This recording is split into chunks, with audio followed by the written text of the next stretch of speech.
In late summer 1945, guests are gathered for the wedding reception of Don Vito Corleone's daughter Connie, Talia Shire, and Carlo Rizzi, Gianni Russo.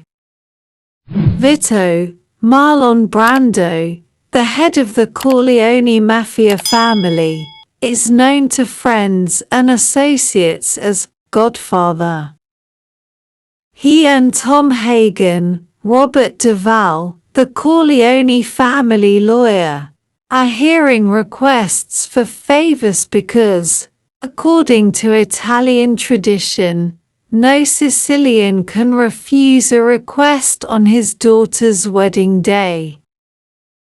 One of the men who asks the Don for a favor is Amerigo Bonacera, a successful mortician and acquaintance of the Don, whose daughter was brutally beaten by two young men because she refused their advances.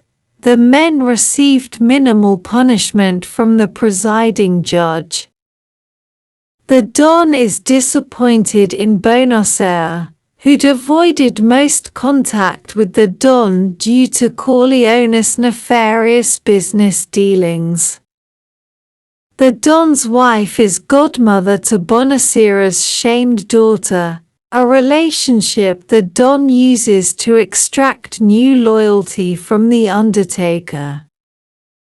The Don agrees to have his men punish the young men responsible, in a non-lethal manner, in return for future service if necessary.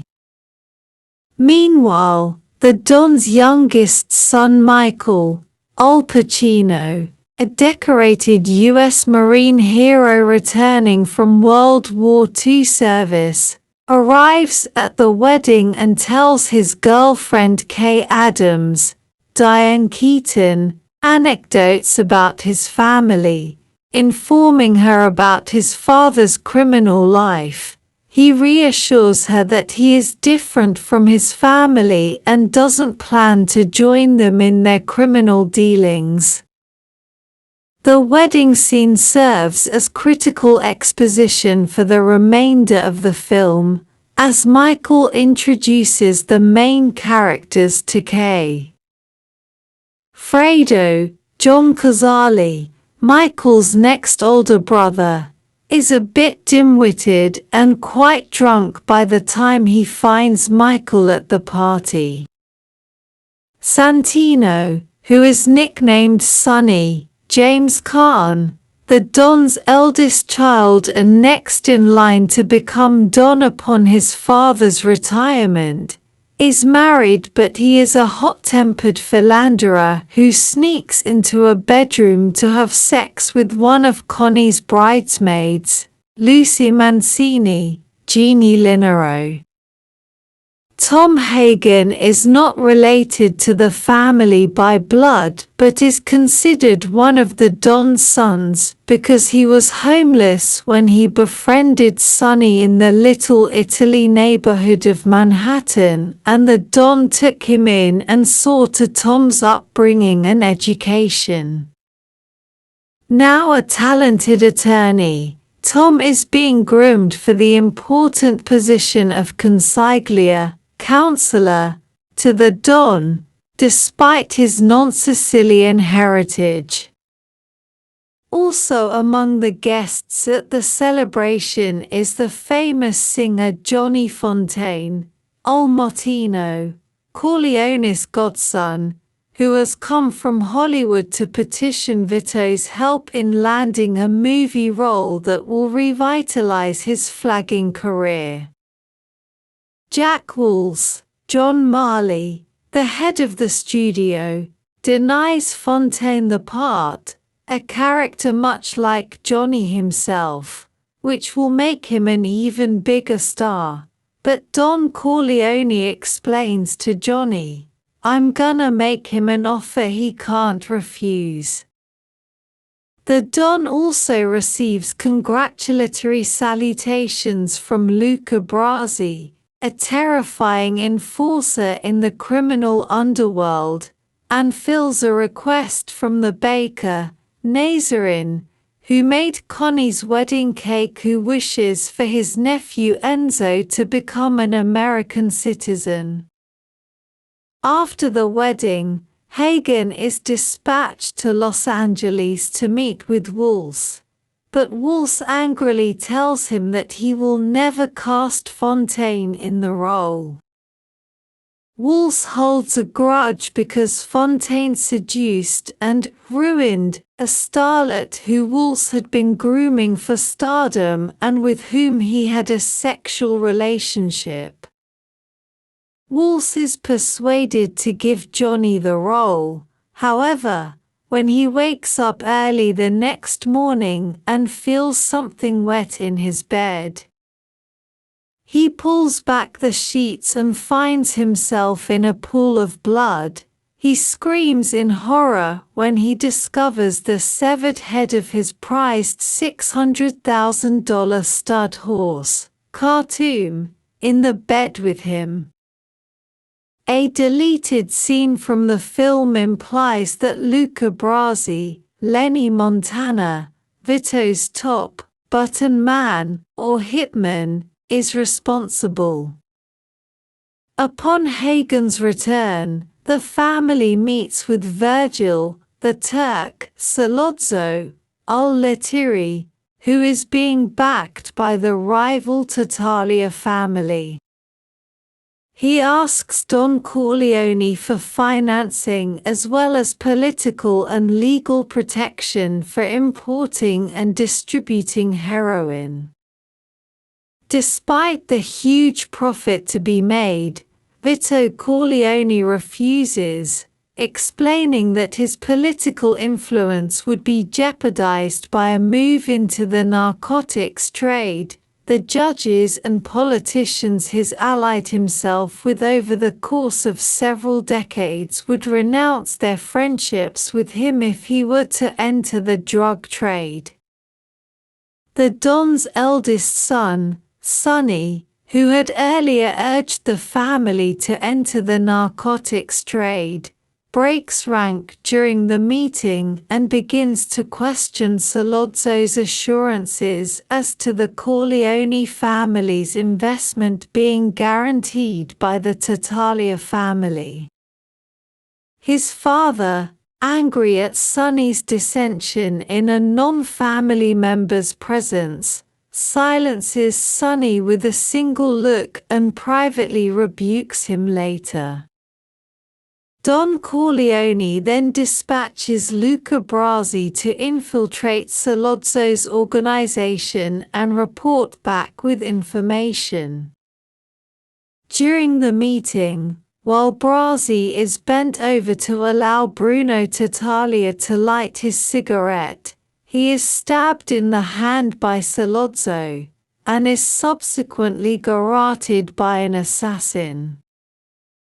Soon after his meeting with Sollozzo, Don Corleone is gunned down in an assassination attempt just outside his office, and it is not immediately known whether he has survived. Fredo Corleone had been assigned driving and protection duty for his father when Paolo Gotto, the Don's usual bodyguard, had called in sick. Fredo proves to be ineffectual, fumbling with his gun and unable to shoot back. When Sonny hears about the Don being shot and Paulie's absence, he orders Clemenza, Richard S. Castellano, one of his father's two capo regimes, to find Paoli and bring him to the Don's house.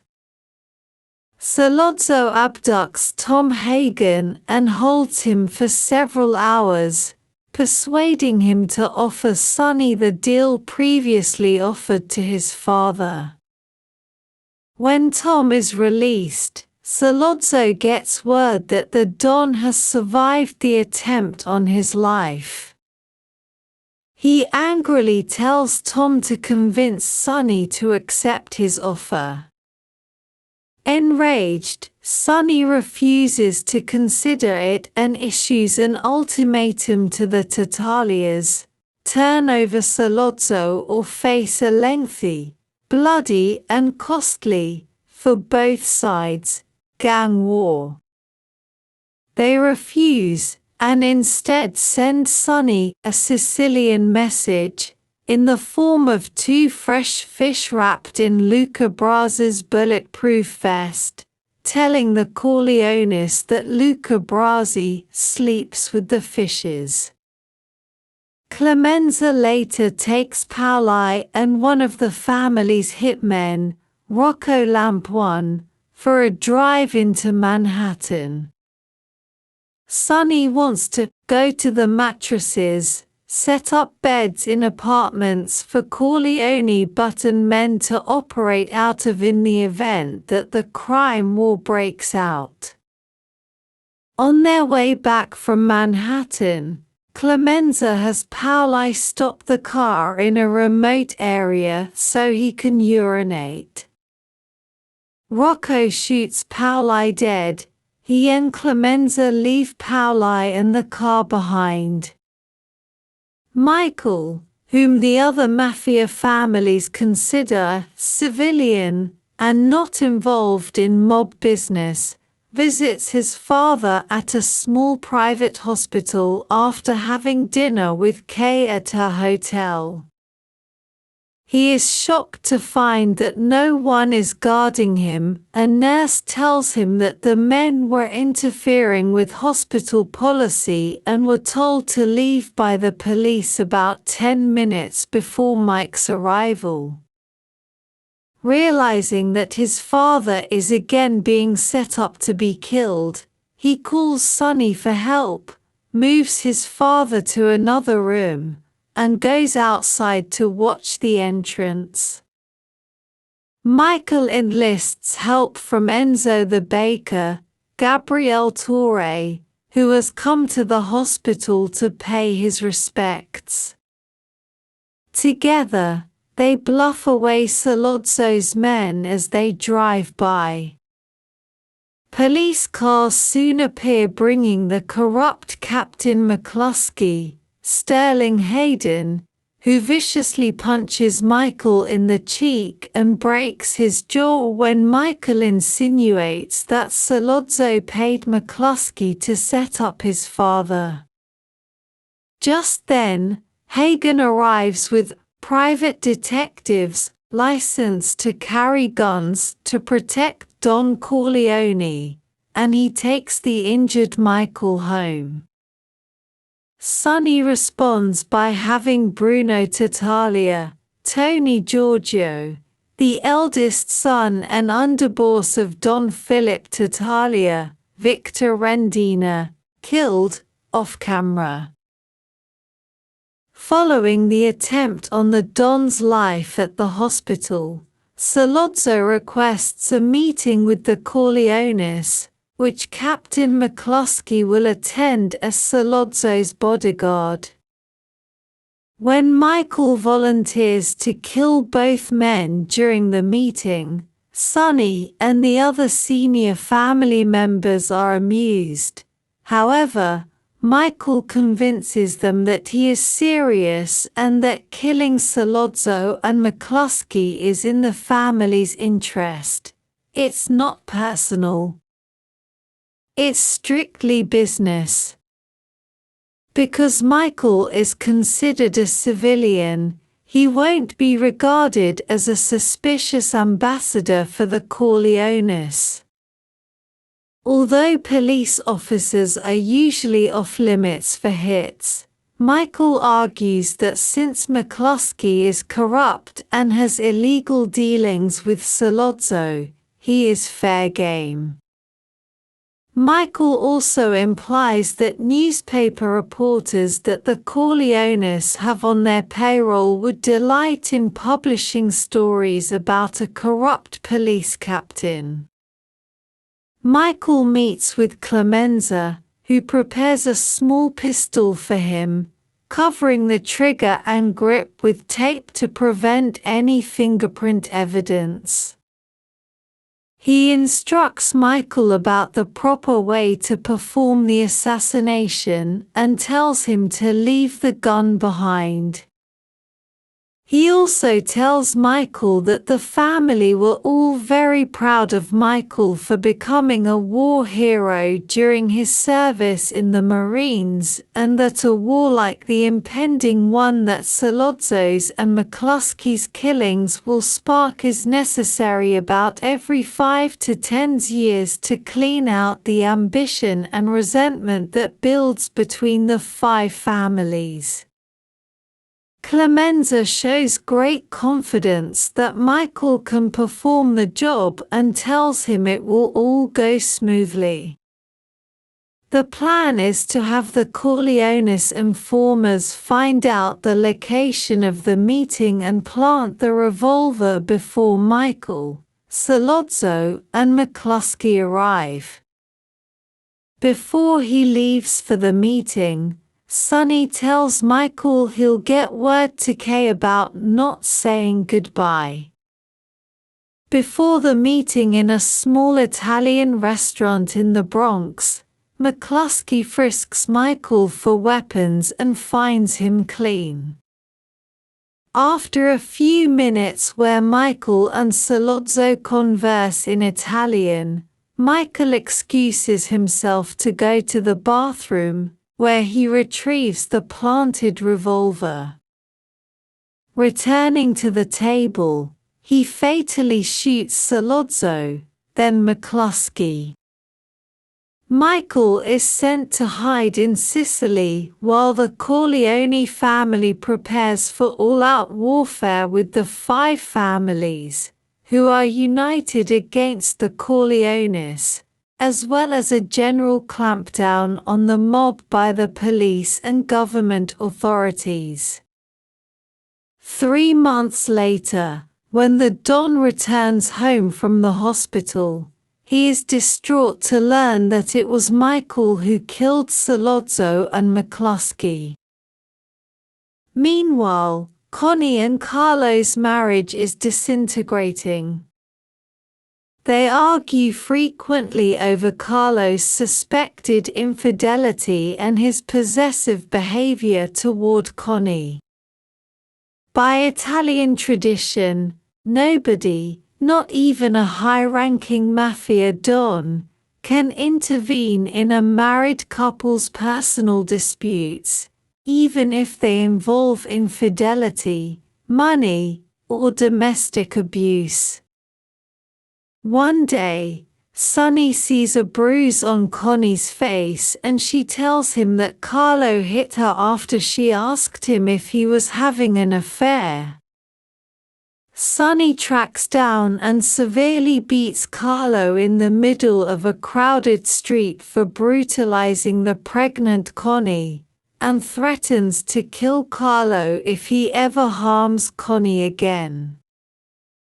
An angry Carlo responds by plotting with Titalia and Don Emilio Barzini, Richard Conti, the Corleones' chief rivals, to have Sonny killed. Later, Carlo has one of his mistresses phone his house, knowing that Connie will answer.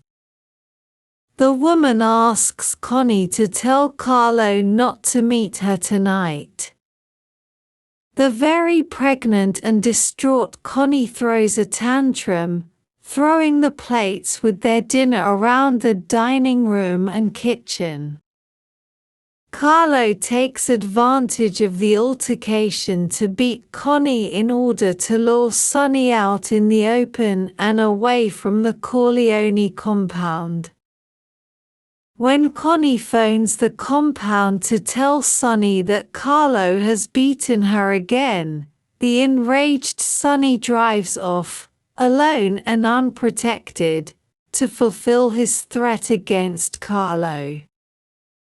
On the way to Connie and Carlo's house, Sonny is ambushed at a toll booth on the Long Island Causeway and violently shot to death by several carloads of hitmen wielding Thompson submachine guns.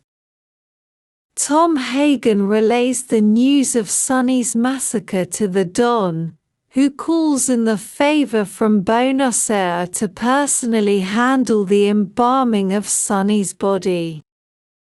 Rather than seek revenge for Sonny's killing, Don Corleone meets with the heads of the 5 families to negotiate a ceasefire. Not only is the conflict draining all their assets and threatening their survival, but ending it is the only way that Michael can return home safely. Reversing his previous decision, Vito agrees that the Corleone family will provide political protection for Tatalia's traffic in heroin, as long as it is controlled and not sold to children. At the meeting, Don Corleone deduces that Don Barzini, not Tatalia, was ultimately behind the start of the mob war and Sonny's death, despite showing early signs of senility. In Sicily, Michael patiently waits out his exile, protected by Don Tomasino, Corrado Gaipa, an old family friend. Michael aimlessly wanders the countryside, accompanied by his ever-present bodyguards, Collo, Franco City, and Fabrizio, Angelo Infanti. In a small village, Michael meets and falls in love with Apollonia Vitelli, Simonetta Stefanelli, the beautiful young daughter of a bar owner. They court and marry in the traditional Sicilian fashion, but soon Michael's presence becomes known to Corleone enemies. One day, while Michael is teaching his new bride to drive, Tomasino brings the bad news about Sonny's assassination. He wants to move Michael to a safer location. As the couple is about to leave, Apollonia is killed as a result of a rigged car, originally intended for Michael, exploding on ignition. Michael, who saw the car explode, spots Fabrizio hurriedly leaving the ground seconds before the explosion, implicating him in the assassination plot. In a deleted scene, Fabrizio is found years later and killed. With his safety guaranteed, Michael returns home. More than a year later, in 1950, he reunites with his former girlfriend Kay after a total of 4 years of separation, 3 in Italy and 1 in America. He tells her he wants them to be married. Although Kay is hurt that he waited so long to contact her, she accepts his proposal. With Don Vito semi-retired, Sonny dead, and middle brother Fredo considered incapable of running the family business, Michael is now in charge. He promises Kay he will make the family business completely legitimate within 5 years. 2 years later, Clemenza and Salvatore Tecchio, Abe Vigoda, complain that they are being pushed around by the Barzini family and ask permission to strike back, but Michael denies the request. He plans to move the family operations to Nevada, and after that, Clemenza and Tecchio may break away to form their own families in the New York area. Michael further promises Connie's husband, Carlo, that he will be his right-hand man in Nevada. Carlo had grown up there, unaware of his part in Sonny's assassination. Tom Hagen has been removed as consigliere and is now merely the family's lawyer, with Vito serving as consigliere. Privately, Hagen inquires about his change in status, and also questions Michael about a new regime of soldiers secretly being built under Rocco Lamp 1, Tom Roski. Don Vito explains to Hagen that Michael is acting on his advice. Another year or so later, Michael travels to Las Vegas and meets with Mo Green, Alex Rocco, a rich and shrewd casino boss looking to expand his business dealings. After the Don's attempted assassination, Fredo had been sent to Las Vegas to learn about the casino business from Green. Michael arrogantly offers to buy out Green, but is rudely rebuffed. Green believes the Corleones are weak and that he can secure a better deal from Barzini. As Mo and Michael heatedly negotiate, Fredo sides with Mo. After Mo storms out of the meeting, Michael warns Fredo to never again take sides with anyone against the family. Michael returns home. In a private moment, Vito explains his expectation that the family's enemies will attempt to murder Michael by using a trusted associate to arrange a meeting as a pretext for assassination. Vito also reveals that he had never really intended a life of crime for Michael, hoping that his youngest son would hold legitimate power as a senator or governor. Some months later, Vito collapses and dies while playing with his young grandson Anthony Guinaris, in his tomato garden. At the burial, Tessio conveys a proposal for a meeting with Barzini, which identifies Tessio as the traitor that Vito was expecting. Kay asks Michael if he'll agree to be godfather to Connie and Carlo's newborn son. Michael agrees and seizes the opportunity to eliminate competition from the other 5 families while also using the baptism as an alibi. The murders occur simultaneously during the ceremony. Don Strachey, Don Costello, is gunned down along with his bodyguard in a hotel elevator by a shotgun-wielding Clemenza. Mo Green is killed while having a massage, shot through the eye by an unidentified assassin. Don Cuneo, Rudy Bond, is trapped in a revolving door at the St. Regis Hotel and shot dead by soldier Willie Sickie, Joe Spinell. Don Tartaglia is assassinated in bed, along with a prostitute, by Rocco Lamp 1 and an unknown associate. Don Barzini is killed on the steps of his office building along with his bodyguard and driver, shot by Old Neri, Richard Bright, disguised in his old police uniform.